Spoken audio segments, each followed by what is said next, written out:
My boyfriend said I was being dramatic about his female best friend, until I showed him the text where she said she's just waiting for us to break up. For 6 months, I'd been trying to explain that Veronica made me uncomfortable. The way she'd text him at 2 a.m. about nothing. How she'd touch his arm and call him by a nickname only she used. The Instagram stories she'd post from his apartment when I wasn't there. "You're being insecure," Liam would say. "We've been friends since high school." It's not like that. I believed him. I wanted to believe him. Then my phone died during a work conference and I borrowed Liam's to call my mom. That's when I saw it. A notification from Veronica that made my stomach drop. "Day 187 of watching you waste your time. She's not gonna last." They never do. My hands shook as I opened their message thread. Months of conversations I'd never seen. Her complaining about me. Him defending me, but weakly. Her sending photos of herself in outfits. Asking his opinion. Him responding with heart emojis I'd thought were reserved for me. But the worst part was from 3 weeks ago. "Veronica, you know you're going to marry me eventually, right? We're inevitable." Liam, "Stop. I'm with her now." Veronica, "For now, but I'm patient. I've waited this long." He'd never told me about that message. Never mentioned that his best friend was openly declaring her intention to replace me. When Liam came home that evening, I handed him his phone with the messages open. "I can explain," he started.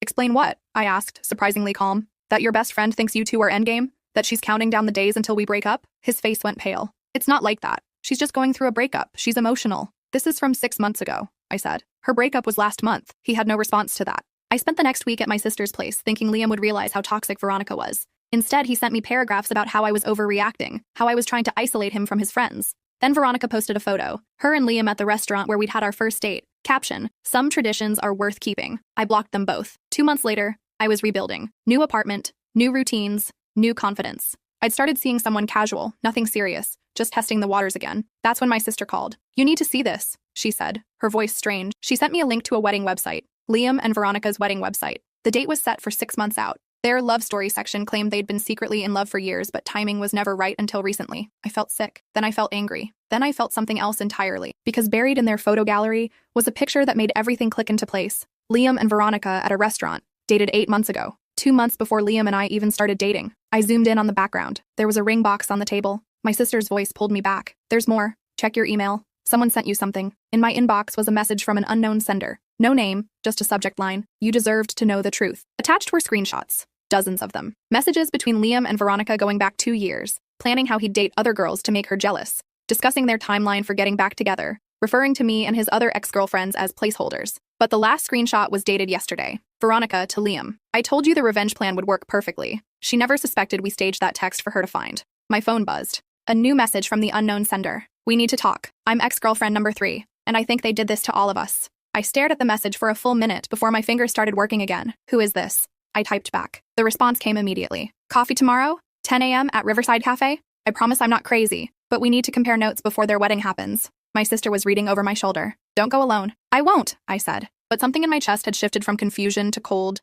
calculated anger. I showed up 15 minutes early the next morning, my sister waiting in her car across the street as backup. The cafe was one of those hipster places with exposed brick and overpriced lattes. I ordered a black coffee and claimed a corner table with a clear view of the door. At exactly 10, a woman walked in. She was tall, with dark hair pulled back in a neat ponytail, wearing business casual like she'd come straight from an office. Her eyes scanned the room and landed on me. Some sort of recognition passed between us. "You must be the placeholder from last year," she said, sliding into the seat across from me. No handshake, no pleasantries. "I'm Kendra. I was the placeholder from 3 years ago." "How did you find me?" I asked. "I've been tracking them," she said simply, pulling out a tablet. "After what they did to me, I started keeping tabs. Every time Liam starts dating someone new, I document it. I have a whole file." She opened a folder on her screen. Inside were dozens of photos, screenshots, and documents organized by date. Why? The question came out harsher than I intended. Kendra's jaw tightened. "Because they destroyed my life, and I wanted to make sure I wasn't crazy, that it really happened the way I remembered." She pulled up a timeline. Liam and Veronica dated in high school, broke up their freshman year of college, supposedly mutual,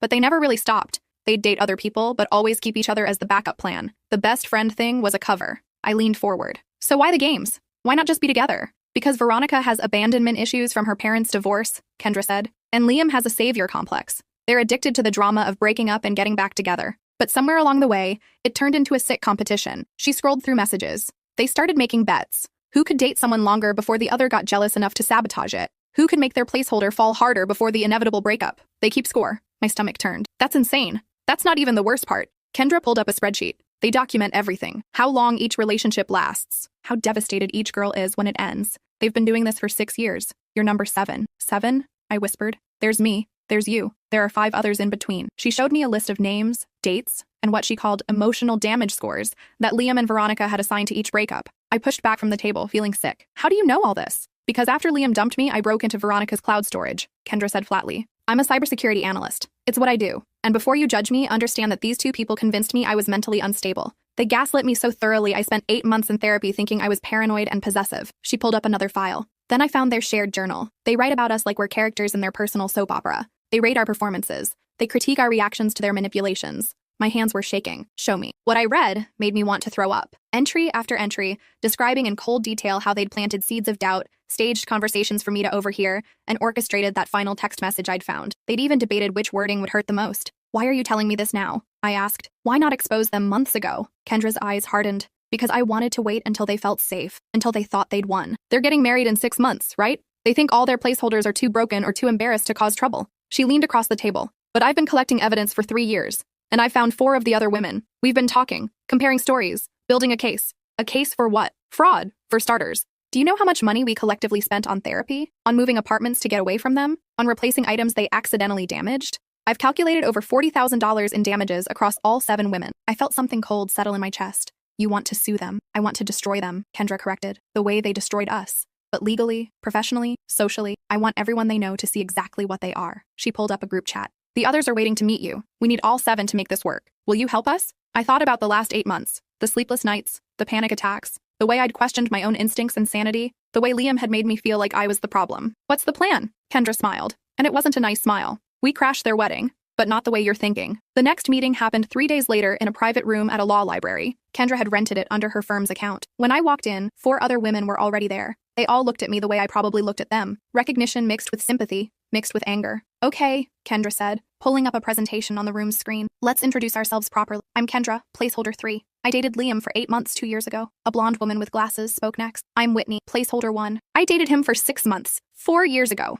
I was a sophomore in college. He was my first serious boyfriend. Placeholder 2, said a woman with a short pixie cut. Britt, 7 months, 3 years ago. I moved to a different state to get away from the harassment. Placeholder 4, said a quiet brunette. Deshaun, 4 months. He proposed to me, then ghosted me completely. I found out later it was because Veronica got jealous of the ring. Placeholder 5, said a woman with purple streaks in her hair. Tess, 9 months. Longest one before you. She nodded at me. They really committed to breaking me down. I swallowed hard. Placeholder 6, 8 months. I thought I was going crazy. We all did, Whitney said. That's their specialty. Kendra clicked the next slide. Here's what we know. Liam and Veronica have been running this pattern for 6 years. They've cost us collectively $42,000 in therapy, moving costs, property damage, and lost wages from jobs we quit due to stress. They've violated revenge porn laws in 3 states by sharing intimate photos of us in their private chats. And they've committed fraud by soliciting loans from some of us under false pretenses. She clicked again. But the real crime is emotional abuse. Systematic, calculated, documented emotional abuse. They've been recording us, taking notes on our vulnerabilities, using psychological manipulation techniques they research online. How do we prove all this? I asked. Kendra smiled.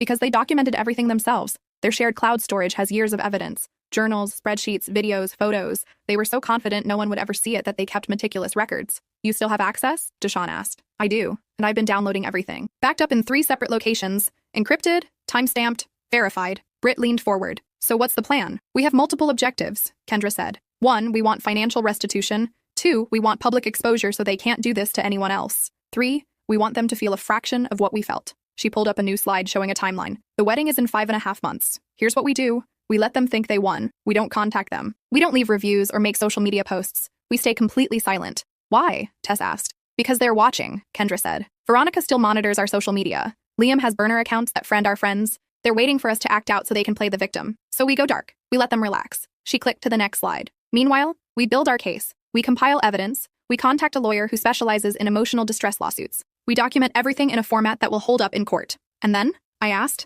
Then, 2 weeks before the wedding, when they've sent out invitations and paid all their deposits, when their families and friends are all invested, we file a lawsuit. A detailed, specific, publicly filed lawsuit that names both of them and includes enough evidence in the filing that anyone who searches their names will find it. Whitney's eyes widened. Their employers will see it. Their wedding guests will see it, Britt added. The wedding vendors will see it, Deshaun said. Everyone will see it, Kendra confirmed. And the beauty is, it's all true, documented, provable. They can't claim we're crazy ex-girlfriends because there are 7 of us telling the same story. What about criminal charges? I asked. Harder to prove, Kendra admitted. But the civil suit will be devastating enough. Liam works in finance. A lawsuit alleging fraud and emotional abuse will destroy his career. Veronica's in HR. Her entire job is handling workplace misconduct. She'll be unhireable. Tess was nodding. And the wedding? Will probably get canceled, Kendra said. Once their families see the lawsuit, once their friends start asking questions, once the vendors realize they're hosting an event for people accused of systematic abuse. But we're not stopping there, Kendra continued. We're also creating a comprehensive document, a PDF file that details everything with screenshots, timelines, and testimonials from all of us.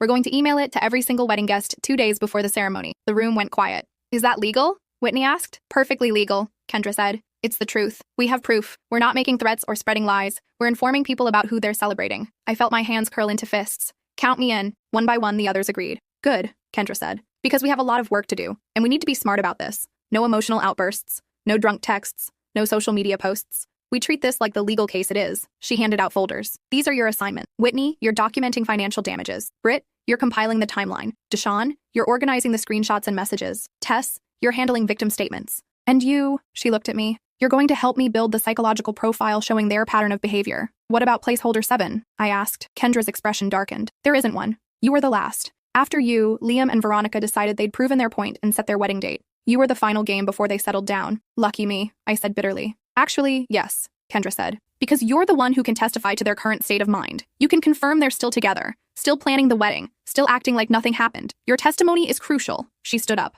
Everyone understand their assignments? We meet again in 2 weeks. Same place, same time. Until then, complete radio silence about this. No texts about it, no emails, no social media. We keep this airtight. As we filed out, Whitney caught my arm. Hey, I know this is overwhelming, but I just want you to know, you're not alone anymore. What they did to you, to all of us, it wasn't okay. And we're going to make sure they face consequences. I nodded, not trusting my voice. In the parking lot, my sister was waiting in her car, engine running. Well, she asked as I got in. We're going to destroy them, I said. She studied my face for a moment, then nodded and put the car in drive. The next 2 weeks were a blur of documents and memories I'd tried to forget. Every night after work, I'd sit at my kitchen table with my laptop, pulling up old text messages, emails, and photos, building a timeline of manipulation. I documented the time Liam accidentally liked an Instagram photo of Veronica in a bikini, then told me I was overreacting when I mentioned it. The time he canceled our anniversary dinner because Veronica was having a crisis, then posted photos the next day of them at a concert together. The time Veronica showed up at my apartment unannounced and let herself in with Liam's key, claiming she needed to grab something he'd left there.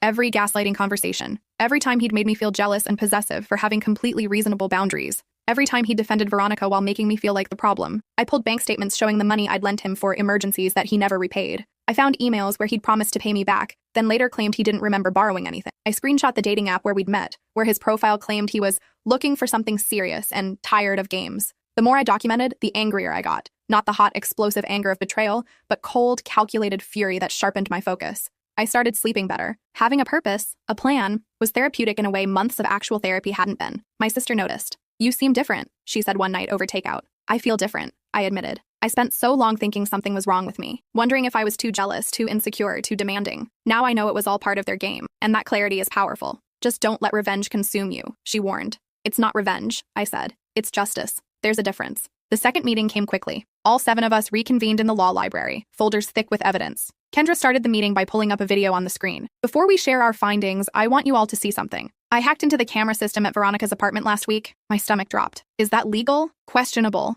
Kendra admitted. Which is why this footage will never see the inside of a courtroom. But I needed you all to see this to understand what we're dealing with. She pressed play. The video showed Liam and Veronica in her living room, laptop open between them. On the screen was Whitney's LinkedIn profile. She's still single, Veronica said, laughing. 3 years later and still no relationship status update. We really did a number on her. She was too easy, Liam replied. Believed everything I said. Remember when I told her I was allergic to her perfume and she threw out her entire collection? They both laughed. Veronica scrolled to another profile. Mine. This one lasted longer, she said. I thought we might actually have competition. Please, Liam scoffed. She was desperate for validation. Classic daddy issues. Once I figured that out, it was over. Veronica kissed him. You're terrible. You love it. I do. But I'm glad we're done with the games. 7 placeholders is enough. Time to settle down and be boring. Never boring, Liam said. We'll just find new games to play. Kendra paused the video. The room was completely silent. Whitney was crying quietly. Britt's hands were balled into fists. Deshawn looked like she might be sick. I'm sorry you had to see that, Kendra said. But I needed you to understand. They don't feel guilty. They're not conflicted. They're proud of what they did. They see us as entertainment, as accomplishments. They're sociopaths, Tess said flatly. Maybe, Kendra said. Or maybe they're just cruel people who found each other. Either way, they need to face consequences. She pulled up a new presentation. Let's review what we have. Whitney, you're up first. Whitney wiped her eyes and pulled out a spreadsheet. Total financial damages across all 7 of us. $43,200. That includes therapy bills, moving costs, property damage, unreturned loans, and lost wages from jobs we quit due to stress. She clicked through receipts and bank statements, each one backed up with documentation. I have signed affidavits from 3 therapists confirming they treated us for symptoms consistent with emotional abuse and gaslighting. I have rental agreements showing 4 of us moved to different addresses within months of the breakup. And I have loan agreements and text messages showing money that was borrowed and never repaid. Excellent work, Kendra said. Britt, timeline? Britt pulled up a massive flowchart. I've mapped every relationship chronologically with key events. The patterns are identical across all 7 relationships. Each one follows the same playbook. Love bombing in month 1. Introduction to Veronica in month 2. Gradual isolation from friends and family in months 3 and 4. Escalating triangulation with Veronica in months 5 through 7. Then either an abrupt breakup or a slow fade. She zoomed in. But here's where it gets interesting. Look at the gaps between relationships. Each breakup is followed by a 6-week period where Liam and Veronica publicly reunite. They post couple photos, change their relationship status, do everything to make sure the ex-girlfriend sees they're together. Then, exactly 6 weeks later, they quietly remove the relationship posts and Liam starts dating someone new. It's a victory lap, I said quietly. Exactly. They want us to see them together. They want us to feel like we were replaced. It's part of the game. Deshawn went next, presenting hundreds of screenshots organized by theme, manipulation tactics, gaslighting phrases, triangulation attempts, boundary violations. The consistency is damning, she said. They use the exact same lines on all of us. You're being insecure. She's just a friend. I can't believe you'd ask me to choose, word for word, across 7 relationships. Tess presented our victim statements, powerful testimonials from each woman describing the emotional toll. Several of us had been diagnosed with anxiety or depression following the relationships. 2 had lost jobs. 1 had attempted suicide. The room felt heavy with shared trauma. Finally, Kendra and I presented the psychological profile. We'd worked with a forensic psychologist who'd reviewed all our evidence and written a detailed analysis of Liam and Veronica's pattern of behavior. The diagnosis was clear. Systematic emotional abuse. My husband walked out calling me worthless incubator while I was pregnant. Now he needs my signature for his inheritance. I was 6 months pregnant when Brett came home and said he needed to talk.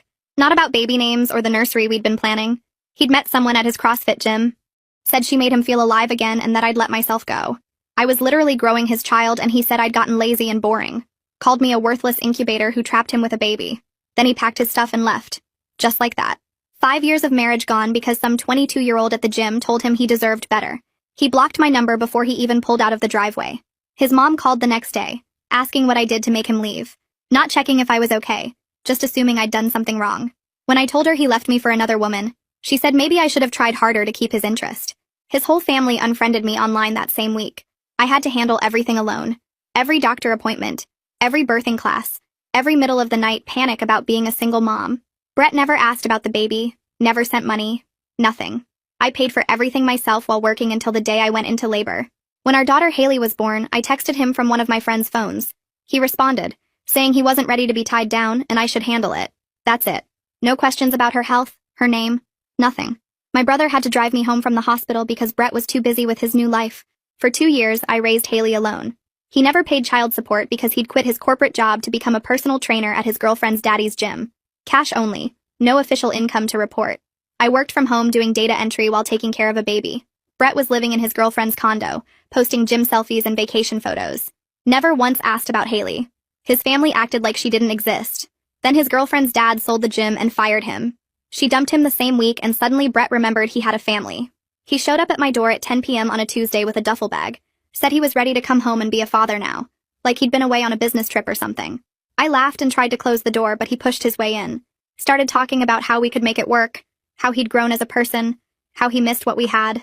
Never apologized for leaving. Never mentioned the horrible things he said. Never asked about what we'd been through. He actually went to the kitchen and started making himself a sandwich with my food. Said he'd sleep on the couch until I was ready to let him back in the bedroom. I told him to leave and he said I couldn't kick him out because his name was still on the lease. He'd been thinking about coming back, so he never took himself off it. The landlord confirmed Brett had the right to stay. So this man who abandoned his pregnant wife moved into my living room like a squatter. He'd eat my food, use my stuff, leave his gym clothes everywhere. When Haley woke up crying, he'd complain about the noise. Never offered to help, just complained. His mom started calling again, saying how wonderful it was that Brett was giving me another chance, that I should be grateful he came back at all. She actually said most men wouldn't return to a woman who'd gained baby weight. I hadn't even gained that much weight, but apparently existing as a normal postpartum woman was offensive to their family. Brett started bringing dates to the apartment. Said since we weren't together, he could do what he wanted in his own home. These random women would be in my kitchen at breakfast while I'm trying to feed Haley. One of them asked if I was the nanny. Brett didn't correct her. After 3 weeks of this, Brett's dad died. Turns out he'd been rich from some patents he owned. Left Brett $200,000 but with one condition. Brett had to be legally married to receive it. Guess who was still legally married to Brett because he'd abandoned the divorce papers I'd sent him? Suddenly Brett was super interested in being a husband again. Brought flowers, ordered takeout, said we should work things out for Haley's sake. When I said no, he got nasty. Said no judge would give a broke single mom full custody when he was about to have money. Said he'd take Haley just to spite me if I didn't cooperate. That's when I played my cards. I pulled out my phone and opened the folder I'd been building since the day he walked back into my life. Screenshots of every text message he'd sent from that burner number. Photos of the dates he'd brought home. A spreadsheet tracking every dollar I'd spent on Haley while he posted vacation pictures online. Brett's face went from smug to pale in about 3 seconds. I showed him the text he'd sent when Haley was born, the one where he said he wasn't ready to be tied down. Showed him the witness statements from my neighbors who'd seen him bring different women into my apartment while his 2-year-old daughter slept in the next room. Showed him the bank records proving he'd contributed exactly $0 to raising his child. He tried to grab my phone, but I pulled it back and reminded him that everything was backed up in 3 different places. His hands were shaking a little bit now, and that felt good. Brett let out this fake laugh that didn't match his eyes and said none of it mattered because we were still married and he had rights as a father. I sat down on the couch and looked right at him while I explained that I'd already talked to Lydia Vasquez, a family law attorney who specialized in abandonment cases. She'd reviewed everything I had and told me it was one of the strongest cases she'd seen in 15 years of practice. Brett's lawyer face crumbled and he started pacing around my living room like a trapped animal. He kept running his hands through his hair and I could see him trying to figure out how this had gone so wrong for him. The man who'd called me worthless was realizing I'd been 3 steps ahead of him the whole time. His whole attitude changed right there in front of me. Suddenly he wanted to talk things through like reasonable adults. Said we could work something out that benefited both of us. Maybe split the inheritance 50-50, and work out a custody arrangement that gave us equal time with Haley. He actually used the word partnership like we were business associates instead of a man who'd abandoned his pregnant wife. I watched him try to smile at me the way he used to when he wanted something, and it made my skin crawl. This was the same person who'd blocked my number before he even left the driveway, who'd ignored every update about his daughter's first 2 years of life. Now he wanted to negotiate because he finally understood I had power. I told him exactly what I wanted and didn't sugarcoat any of it. Full custody with him getting supervised visitation if he completed parenting classes, and proved he could be consistent. Every single penny of child support he owed for the past 2 years, calculated at his old corporate salary since he'd deliberately hidden income. A fair division of the inheritance since we were legally married when his father died. Brett's eyes went wide and I could actually see him doing math in his head. 2 years of child support at his old salary would be around $40,000. Add in legal fees and half the inheritance, and he was looking at walking away with maybe $60,000 or $70,000 instead of the full $200,000. His jaw clenched and he asked if I was trying to punish him. I said no. I was trying to get what Haley deserved from the father who'd pretended she didn't exist. That's when he got nasty again. Said he'd fight me for custody out of pure spite, drag this through court for years until I was completely broken. Threatened to tell the judge I was an unfit mother who kept his daughter from him, that I'd poisoned Haley against her own father. I let him finish his little rant, and then pulled up more files on my phone. Voice recordings of him complaining about Haley crying at night, saying she was ruining his sleep and he couldn't wait to move out again. Text messages to his gym buddies calling her a mistake and saying he should have pushed harder for me to terminate the pregnancy. Photos Kaya had taken of him making out with some woman on my couch, while Haley's toys were scattered on the floor 3 feet away. I asked him how he thought that would play in front of a family court judge. The next morning my phone rang at 7, and it was Brett's mom. She didn't even say hello, just launched right into demanding to know what I was doing to her son.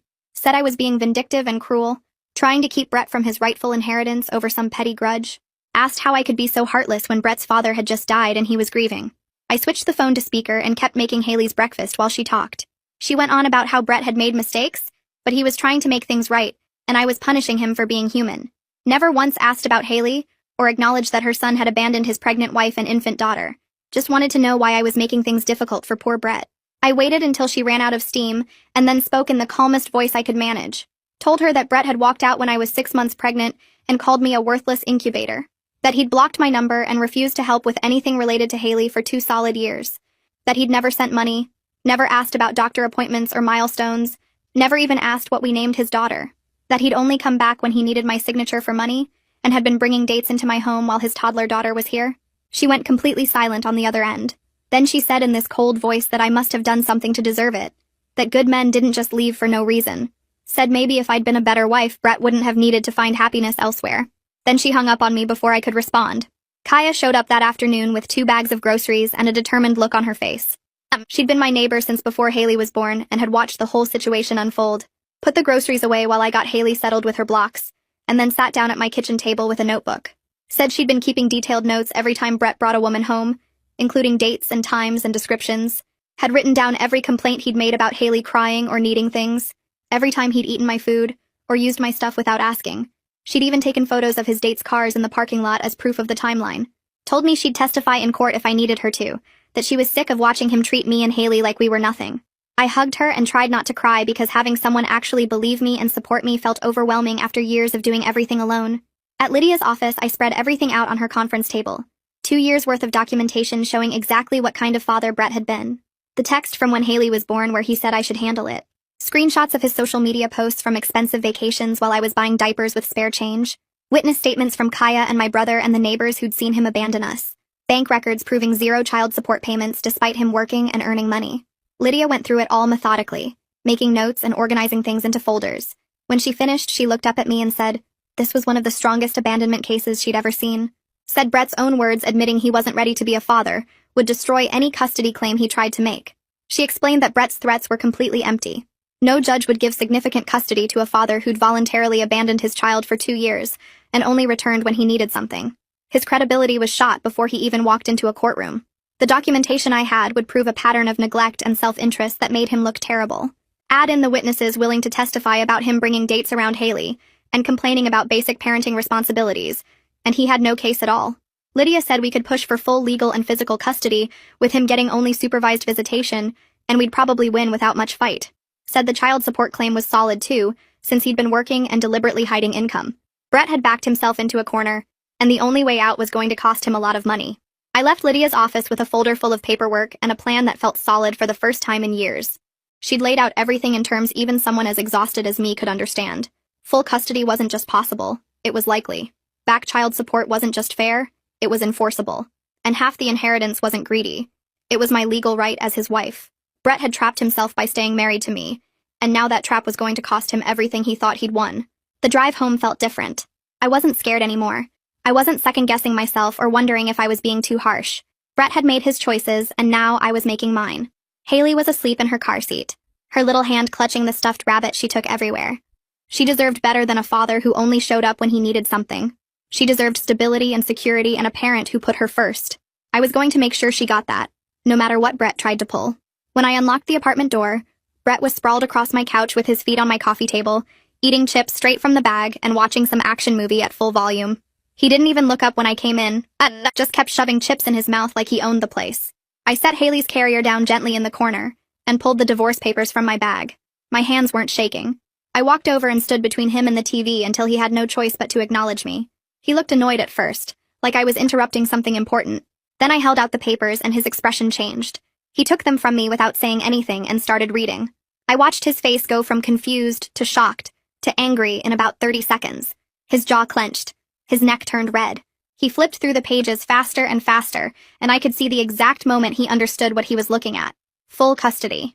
2 years of back support calculated at his old corporate salary, not his fake trainer income, and half of his daddy's money that he'd been counting on to fund his new life. Brett jumped off the couch so fast he knocked the chip bag onto the floor. He was yelling before he even fully stood up, waving the papers in my face and saying I couldn't do this, that I didn't earn his inheritance and I had no right to take it, that his father left that money to him, not me. I stayed calm, which seemed to make him even madder. I pointed out that we were legally married, which made it marital property under state law, that his father's will requiring him to be married actually worked in my favor now, that he'd been so busy trying to use our marriage as leverage that he'd forgotten I could do the same thing. He threatened to refuse to sign anything, said he'd drag this out in court for years if he had to, that he'd make my life so difficult I'd give up and settle for whatever he offered. I reminded him that he couldn't access the inheritance without being married and I was the only wife he had, that every day he delayed was another day without his money, that he was trapped by the same situation he'd tried to use against me, and the only way out was going to cost him more than he wanted to pay. Brett's face went from red to purple. He threw the papers on the floor and stormed toward the door, already pulling out his phone. I heard him in the hallway, his voice loud and angry as he presumably called Owen. I picked up the papers, smoothed them out, and put them back in the folder. Then I got Haley out of her carrier and started making her dinner like nothing had happened. Mac and cheese, her favorite. She babbled at me while I stirred the pot, completely unaware that her father was outside losing his mind over paperwork that was going to change all our lives.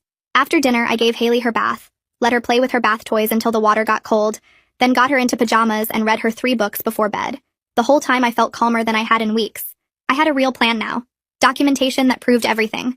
A lawyer who knew what she was doing, and leverage that Brett couldn't get around no matter how much he yelled or threatened. He'd spent 2 years thinking he held all the cards, but he'd been wrong. I'd been building my case the whole time, and now it was strong enough to protect both me and Haley from whatever he tried next. The next day my phone rang while I was working. Unknown number, but I answered anyway. A man's voice introduced himself as Owen and said he was calling on Brett's behalf. He had that smooth lawyer tone that was probably supposed to make me feel intimidated, like I was out of my depth. He suggested we could settle this quickly and reasonably without involving the courts. Said Brett was willing to be generous if I was willing to be flexible. I told him to talk to Lydia and hung up before he could finish his sentence. I wasn't going to let some lawyer bully me into accepting less than what was fair, and I definitely wasn't going to negotiate without my own representation present. Brett came home that night looking completely different from the angry man who'd stormed out the day before. His shoulders were slumped. His face was tired. He asked if we could talk like adults, using this reasonable voice that I immediately didn't trust. I agreed, but pulled out my phone and started recording before he even sat down. It's legal in our state to record conversations you're part of, and I wasn't about to have another situation where it was his word against mine. He noticed the phone but didn't object, which told me Owen had probably warned him about making things worse. He offered me $50,000 and joint custody if I signed off on the divorce quickly. Just like that, like it was a generous compromise instead of an insult. I actually laughed, which seemed to surprise him. I told him that wasn't even close to what I was owed, and joint custody definitely wasn't happening after he'd abandoned Haley for 2 years. That he couldn't just throw money at the problem and expect me to forget everything he'd done. That our daughter deserved better than a part-time father who only showed up when it was convenient. Brett switched tactics, trying the sympathy approach. Said he was young and scared when I got pregnant. That he'd made mistakes, but he wanted to be a father now. That he'd grown up and learned from his errors. I asked him where this sudden desire to be a father had been during Haley's first steps. During her first words.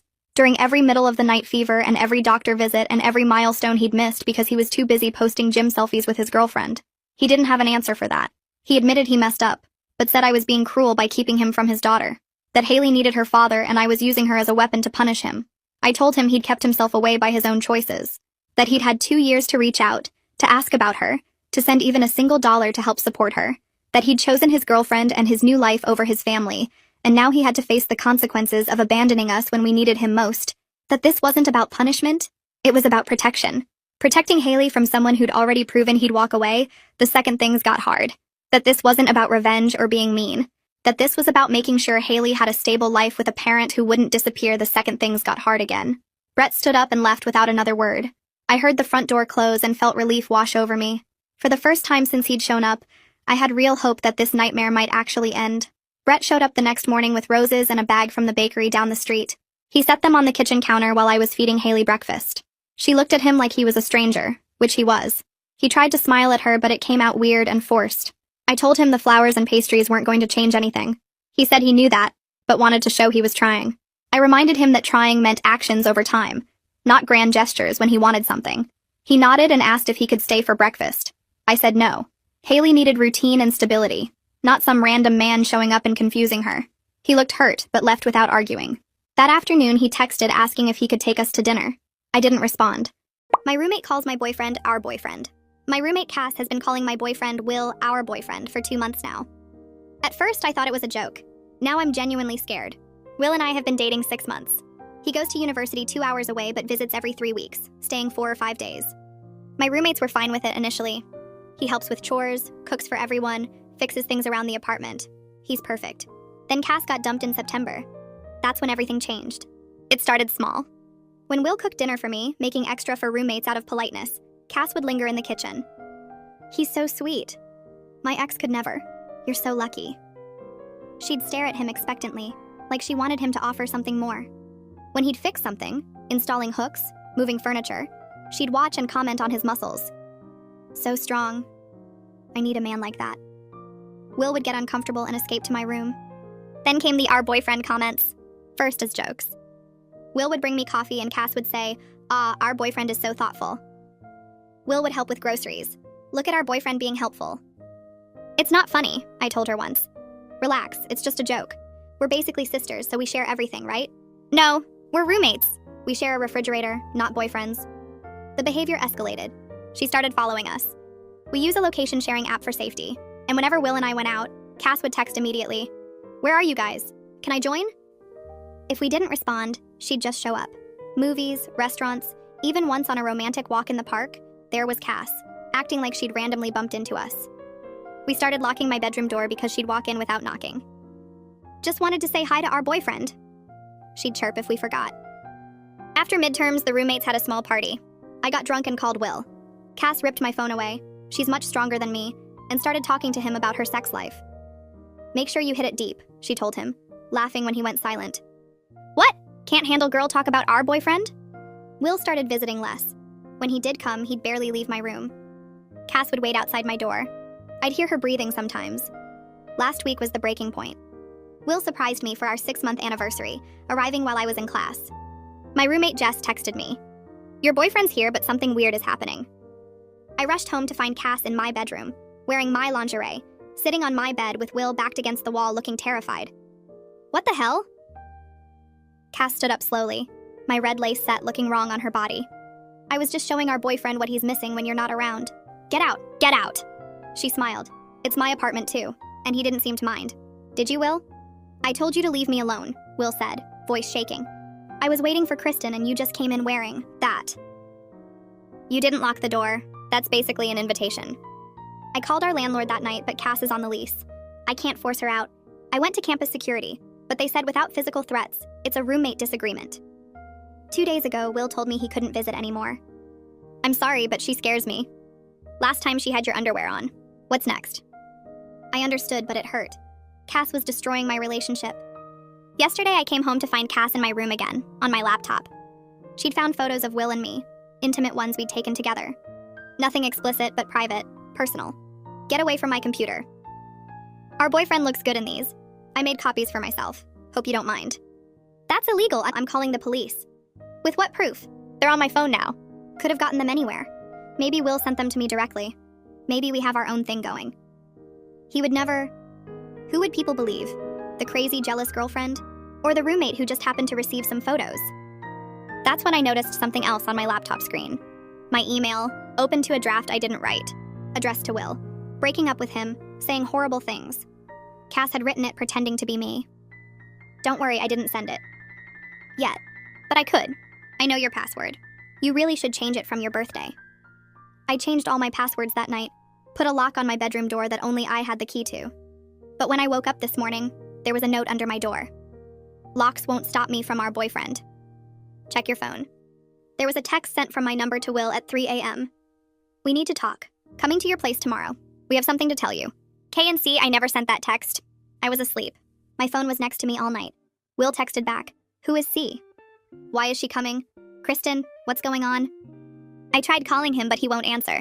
Cass is gone, her car missing from the parking lot. It's a 2-hour drive to Will's university. She left 3 hours ago. She's there right now, and I don't know what she's telling him. I'm shaking so badly I can barely hold my phone as I try calling Will again. It goes straight to voicemail for the 4th time. Cass has been at his campus for at least 30 minutes now. I have no idea what she's telling him or what she might do. My hands keep slipping on the screen as I try to dial again. The apartment feels too small suddenly, like the walls are closing in. I pace from the kitchen to the living room and back, checking the location app every few seconds. Cass's dot sits right on top of Will's dorm building, not moving, just sitting there. My chest feels tight and I can't get enough air. What is she saying to him right now? Is she showing him those photos she copied? Is she telling him I sent her there? The fake text said we had something to tell him. We, like we're a team, like we're together in this. I try calling one more time and it goes straight to voicemail again. He's either ignoring my calls or his phone died or Cass did something to it. None of those options make me feel better. Jess comes out of her room, still in her pajamas even though it's almost noon. She finds me pacing in the living room and her eyes go wide when she sees my face. I must look crazy. I feel crazy. I explain what's happening. The words tumbling out so fast I'm not sure they make sense. The fake text. Cass leaving 3 hours ago. Will not answering. Jess's face goes pale as she listens. She sits down on the couch like her legs won't hold her anymore. She admits Cass has been acting even stranger lately, talking about Will constantly and going through my things when I'm at class. My stomach drops. Jess has known this whole time and didn't tell me. She says she's seen Cass standing outside my locked bedroom door just listening. She's heard Cass talking to herself about Will when she thinks no one is home. Last week, Jess caught Cass going through my closet, holding up my clothes and looking at herself in the mirror. Jess thought about saying something but didn't want to cause drama. Drama. Like this isn't already the worst drama possible. I make the decision immediately. I'm driving to Will's university right now, even though it's 2 hours away and I have an exam tomorrow. I don't care about the exam. I need to get to Will before Cass does something worse. Jess offers to come with me for support and I'm so grateful I could cry. I'm too panicked to make this drive alone. My hands are still shaking and I'm not sure I could focus on the road. Jess says she'll drive and I can keep trying to reach Will. She disappears into her room to get dressed and I grab my keys and phone and wallet. I don't pack anything else. I don't think about what we'll do when we get there. I just know I need to go now. We're on the road within 15 minutes. Jess drives while I keep trying to reach Will and checking Cass's location on the app. Cass's phone shows she's stationary at Will's dorm building, which makes my stomach twist with worry about what's happening there. Is she in his room? Is she talking to his roommate? Is she waiting in the lobby? The dot doesn't move, just sits there like a target. I try calling Will again. Voicemail. I try texting. No response. I open the location app again and zoom in on Will's dorm. The dot is right there. Cass is right there. I zoom out and check our location. We're barely 10 miles from our apartment. This drive is going to take forever. Jess merges onto the highway and I watch the mile markers start to count down. 120 miles to go. 2 hours feels like an eternity. Jess starts talking and I realize she's been keeping notes about Cass's behavior because it scared her. She pulls out her phone at a red light and shows me. Dates and times and descriptions. The times Cass stood outside my locked door. The weird comments about sharing everything. The way Cass watched my location obsessively. Jess has pages of notes going back weeks. She says she should have told me sooner but didn't want to cause drama. That word again. Drama. I tell her it's okay, that I missed the signs too, that we both thought Cass was just weird and lonely after her breakup. But looking at Jess's notes, seeing it all written down like evidence, makes it real in a way it wasn't before. This isn't just roommate weirdness, this is something worse, something dangerous. An hour into the drive, I finally get a text from Will. My phone buzzes and I grab it so fast I almost drop it. The message makes everything inside me freeze.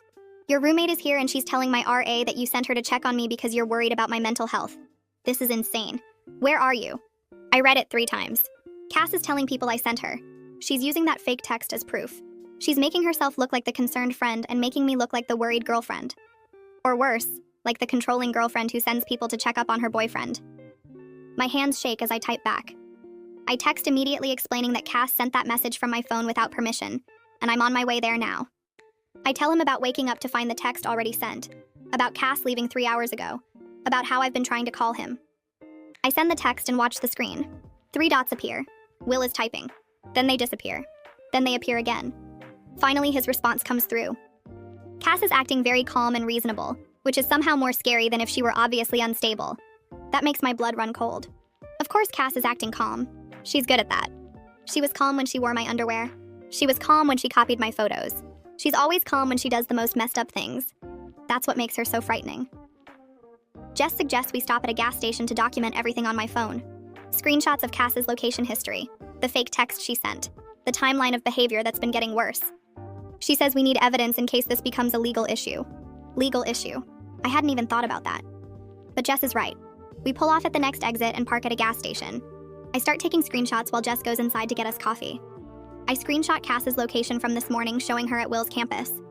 I screenshot the fake text with the timestamp showing 3 in the morning. I screenshot old texts where Cass called Will our boyfriend. I screenshot everything I can think of. My photo gallery fills up with evidence. When Jess comes back with coffee, she helps me organize it into a folder.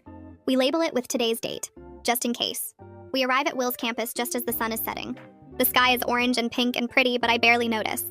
My hands are shaking again as we park outside his dorm. Will texts that Cass is in the common area talking to his roommate Theodore, acting like she's my official representative here to discuss our relationship. Official representative. Like I gave her permission. Like I sent her here. I feel sick. Jess puts her hand on my arm and asks if I'm ready. I'm not ready.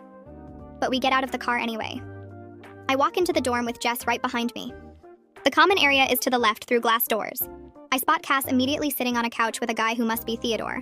They're laughing like they're old friends. Cass has her hair down and she's wearing makeup and a nice sweater. She looks normal. She looks friendly. Theodore is smiling at something she said. When Cass sees me walk in, her whole face changes. The friendly smile disappears. Her expression shifts to something cold and mean that I've never seen before. She stands up slowly, still looking at me. Theodore notices the change and looks confused. Cass's eyes are hard and her mouth is set in a thin line. She doesn't look scared or caught. She looks angry that I showed up. Her voice gets loud and carries across the room. Several students sitting at tables with their laptops look up from their screens. She stands slowly and her smile is different now, sharper. I'm so glad you finally made it, Kristen. We need to have an honest conversation with Will, don't we?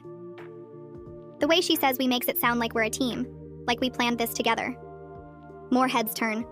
A girl near the window whispers to her friend. My face gets hot and I can feel everyone watching us now. There is no we. You need to leave right now. Nobody invited you here. My voice shakes, but I keep it steady enough. Cass tilts her head like I said something funny. Will seemed really happy to see me when I got here.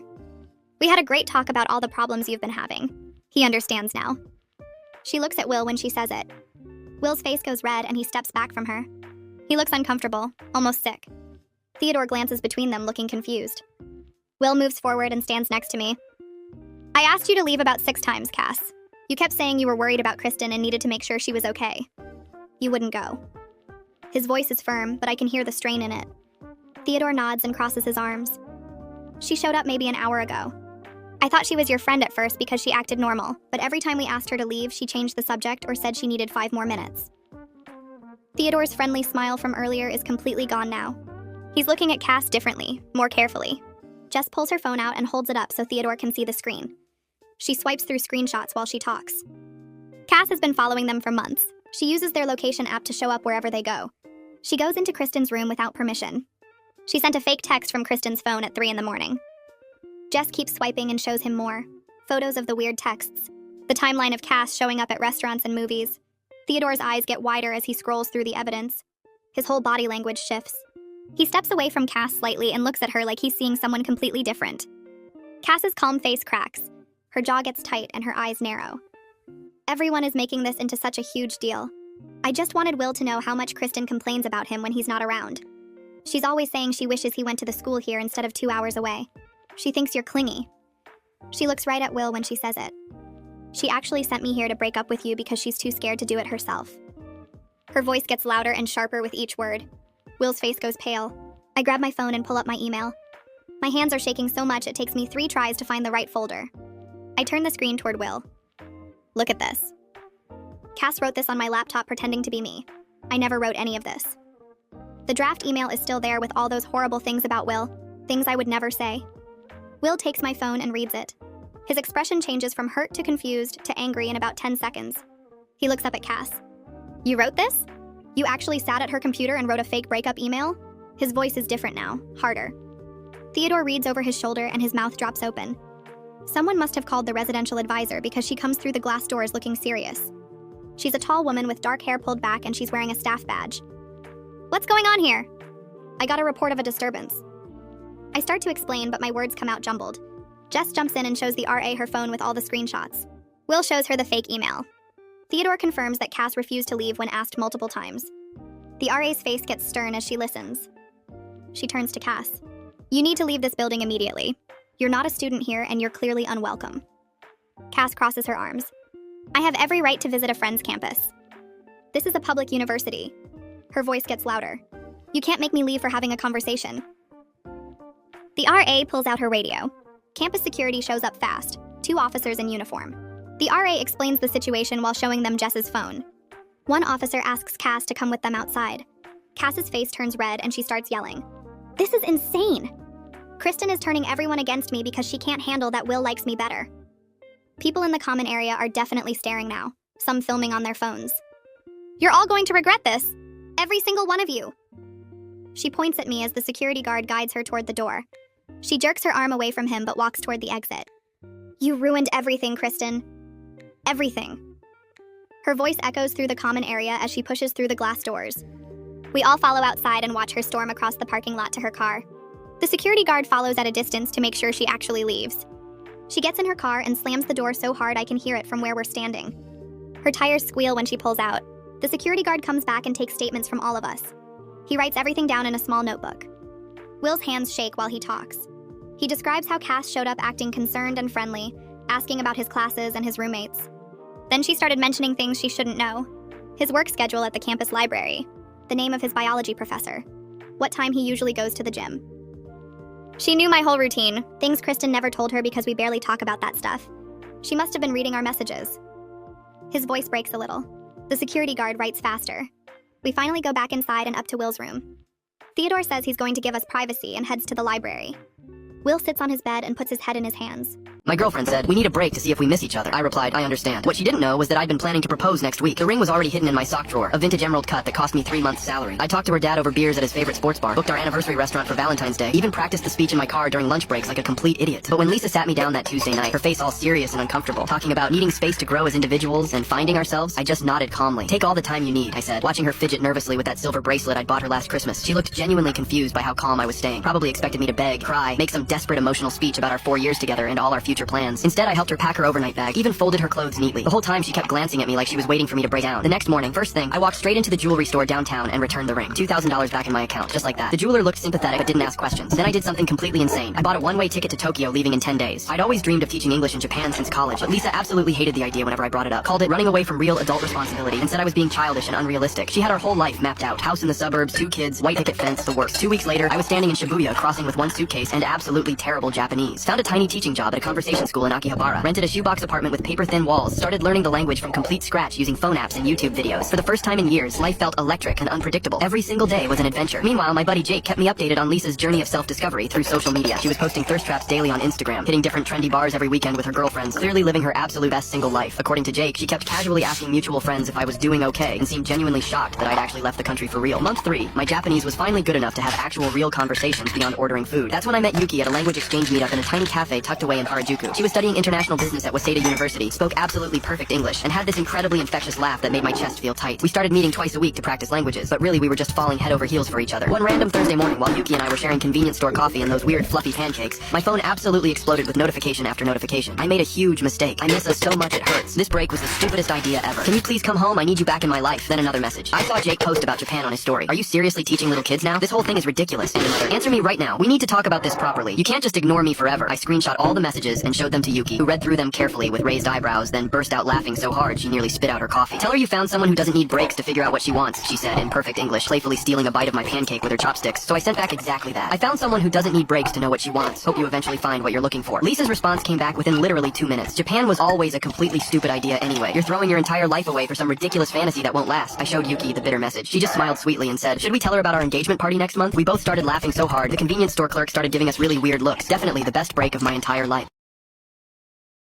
I left my wife by herself when she talks in a cringy manner. Ever since we had our baby 6 months ago, my wife started talking like she was a toddler herself. At first I thought it was cute, you know, just normal new mom stuff where she'd baby talk to our kid. But then it started happening when she talked to me, to cashiers, even to my boss when he called the house. Instead of saying normal things like thanks or excuse me, she'd make these weird sounds like tank oo woo and scoosasee woozy. She'd giggle after every sentence and talk in this high-pitched voice that sounded like a cartoon character. When she wanted me to pass the salt at dinner, she'd say something like, Daddy Waddy, can you pass the salty walty, please? I tried being nice about it at first. I'd say stuff like, Babe, you can talk normal to me, or Honey, the baby isn't even here right now, but she'd just laugh it off and say I was being silly. She honestly had no clue how embarrassing it was. People would stare at us in the grocery store when she'd ask the clerk, where do you keep the nanas? Instead of just saying bananas. The breaking point happened last Tuesday when we finally got a babysitter and went out for our first date night since the baby was born. I was so excited to have some normal adult time together. We went to this nice Italian place downtown that I'd been wanting to try. The kind of place where people dress up and the waiters wear actual uniforms. When our waiter came over, I ordered my usual chicken parmesan and a beer. Then my wife looked up at him with this huge grin and said, Oh, I want the speggy weddy with the yummy wummy meatballs, please. And can I have a drinky winky too? Maybe the pinky winky wine? The waiter just stood there with this confused look on his face. He probably thought she was having some kind of mental breakdown. Other tables started looking over at us. I could feel my face getting red hot. The waiter finally figured out she wanted spaghetti and meatballs with pink wine, but he kept giving her weird looks the whole time. During dinner, she kept doing it. When she dropped her fork, she said, Oopsie whoopsie! When the food came, she clapped her hands and said, Yay, yay, yay, foodie time. She even tried to feed me a bite while making airplane noises. I was mortified. Then when the waiter came to check on us, she grabbed his arm and said, This foodie is super duper yummy wummy. You did such a good job.